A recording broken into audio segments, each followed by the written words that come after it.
Lesson number 6 the reward story outline हम पढ़ चुके हैं। स्टार्ट करते हैं questions in the form of MCQs. तो सबसे पहले सिनोनिम बेस्ड एमसीक्यूज। दी गई ऑप्शन में से करेक्ट वर्ड को चूज करेंगे जो मीनिंग के अकॉर्डिंग हमारे अंडरलाइन वर्ड से रिप्लेस किया जा सके। नंबर 1, ही वोर down the opposing arguments. Gorgeous अपना मिशन को अचीव करने के लिए पॉलिटिक्स को ज्वाइन करता है और यहाँ उसके बहुत से मुखालफीन हैं, लेकिन वक्त के साथ साथ वो अपने मुखालफीन पर बर्तरी हासिल कर लेता है। ऑप्शन देखिए, फेवर्ड, रीट्रीटेड, डोमिनेटेड, रिस्ट्रिक्टेड। इन दी गई ऑप्शन में से जो मोस्ट अप्रोप्रिएट ऑप्शन होगी डोमिनेटेड, चूंकि उसने अपने मुखालिफ आर्ग्यूमेंट को कमज़ोर कर दिया था। That's why dominated can be replaced with wore down. Option C is the correct option, dominated. Number 2, it was indeed a splendid scene. ये इनॉग्रेशन के सीन की बात बताई जा रही है जो बहुत ही शानदार सीन था। ऑप्शन देखें, टफ, स्ट्रेंज, शेबी, स्पर। तो टफ यानी कि मुश्किल मुश्किल नहीं था, स्ट्रेंज अजीब नहीं था, शेबी बदनुमा ये भी नहीं था, स्पर मीन शानदार, तो ये बहुत ही शानदार सीन था। Option D is the correct option, spur. Gentle applause broke out from every hand. Gentle mean बहुत ही एक नरम, अप्लॉज कहा जाता है खराज तहसीन। ब्रोक आउट, ब्रोक आउट का मीनिंग है किसी चीज का अचानक से शुरू हो जाना, that is called broke out from every hand. तो याद रखें, जब हैंड की बात की जाएगी, हर हाथ से जब उसे खराज तहसीन पेश किया गया था, तो ये क्या हो सकता है?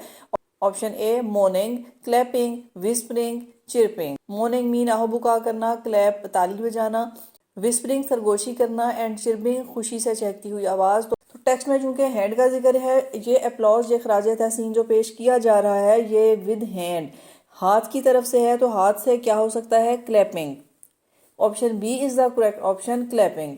Number 4, Georgius won the hurdles at school. Georgius एक बहुत अच्छा खिलाड़ी था, बेहतरीन एथलीट, और स्कूल में बहुत से कंपटीशन विन कर चुका था। ऑप्शंस देखें, fame, race, awards, barriers. Fame शोहरत, रेस दौड़, अवार्ड्स इनाम, एंड बैरियर्स। हर्डल्स को जब आप देखते हैं तो it was a hurdle race. इस रेस में खिलाड़ी हर्डल्स यानी कि इस रुकावट या बैरियर को पार करते हुए दौड़ता है, तो हर्डल को रिप्लेस किया जा सकता है with barriers. Option D is the correct option, barrier. Number 5, his thin figure was made all the more melancholy. आखिरकार जब गॉर्जियस अपने मकसद में कामयाब हो जाता है और उसे कोर्ट एक्रोबेट मुकर्रर कर दिया जाता है, इस वक्त ये बूढ़ा और कमजोर हो चुका है। हिज थिन फिगर से मुराद यही है उसका कमजोर बदन। Was made all the more melancholy. Melancholy कहा जाता है उदासी, ऐसी उदासी जो किसी एक्सटर्नल रीजन की वजह से नहीं होती, बल्कि ये इंटरनली इंसान के अंदर जो एक उदासी फैल जाए, डेट इज कॉल्ड मेलंकली। तो ऑप्शंस देखिए, sad, active, attractive, sluggish. Sad उदास, एक्टिव चुस्त, अट्रैक्टिव पुरकशिश, एंड स्लगिश ये भी सुस्त को कहा जाता है, लेजी। करेक्ट ऑप्शन है ऑप्शन ए, सैड, कि उसके इस थिन फिगर ने इस पूरे सीन को बहुत ही सैड बना दिया था। Our talk at the club one day was of opportunity and determination.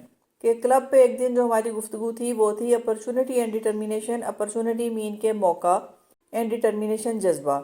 Options देखें, labour, hard work, aim, chance. Labour mean मेहनत, हार्ड का वर्क भी मेहनत, एम मीन मकसद, एंड चांस कहा जाता है मौका। तो option D is the correct option, chance. It can be replaced with opportunity. Number 7, Jorkens said that the man would arrange competition. Turbott जब बात करता है कि अगर कोई शख्स सहारा डेजर्ट में स्केटिंग चैंपियन बनना चाहे तो वो क्या करेगा, तो वहाँ जॉर्कन उसे ये आंसर करता है कि वो वहाँ एक स्केटिंग रिंग बनवाएगा और फिर वहाँ एक कंपटीशन अरेंज करेगा। ऑप्शन देखिए, exhibition, sermon, race, contest. Exhibition mean के नुमाइश करना, सरमन एक खुतबा, रेस दौड़, एंड कॉन्टेस्ट। कॉन्टेस्ट का मतलब वही है जो कंपटीशन का है, कॉन्टेस्ट एक मुकाबले को कहा जाता है। Option D is the correct option, contest. To have a young athlete at court exhibiting physical fitness. Exhibiting से मुराद यही है दिखाना, नमूदो नुमाइश करना। ऑप्शंस देखें, क्लेमिंग, कंसीलिंग, डिस्कार्डिंग, डिमॉन्स्ट्रेटिंग। तो एग्जिबिट का मतलब है दिखाना। Option D is the correct option, demonstrating. Next देखिए, who disagreed with Jorkens about determination. Lesson के स्टार्ट में ये लोग जब आपस में बात कर रहे हैं अपॉर्चुनिटी और डिटर्मिनेशन की, तो कौन शख्स है जो जॉर्कन की इस बात से डिसएग्री करता है कि कामयाबी के लिए सिर्फ डिटर्मिनेशन का होना ही लाजमी है। ऑप्शन देखें, जॉर्ज, गॉर्जियस, टर्बर्ट, जेम्स। तो ये टर्बर्ट था जो इस ख्याल से डिसएग्री करता है। उसका ख्याल था कि इंसान को मौका मिलना ज़्यादा ज़रूरी है। Option C is correct option, Turbott. What was the age of Gorgius when he came by his wild idea. Gorgius की एज उस वक्त क्या थी जब उसे ये अनोखा ख्याल आया था। 14 ईयर्स, 15 ईयर्स, 16 ईयर्स और 17 ईयर्स। तो उस वक्त गॉर्जियस की एज थी 16 ईयर्स जब उसे ये अछूता ख्याल आया। Option C is the correct option, 16 years.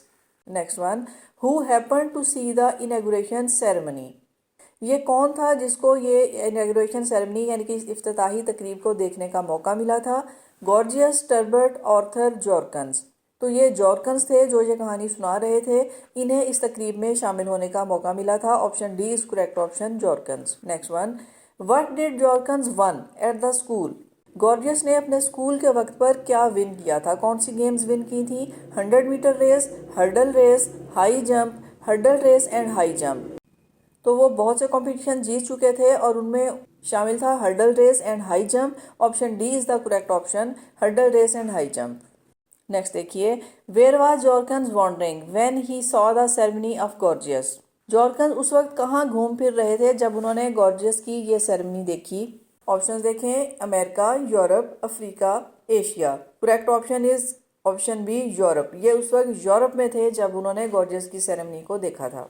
Number 5, what kind of shoes was gorgeous wearing at the time of inauguration. उनकी यूनिफॉर्म के साथ उनके शूज़ का जिक्र है। तो देखिए, red shoes, green shoes, golden shoes, pointed shoes.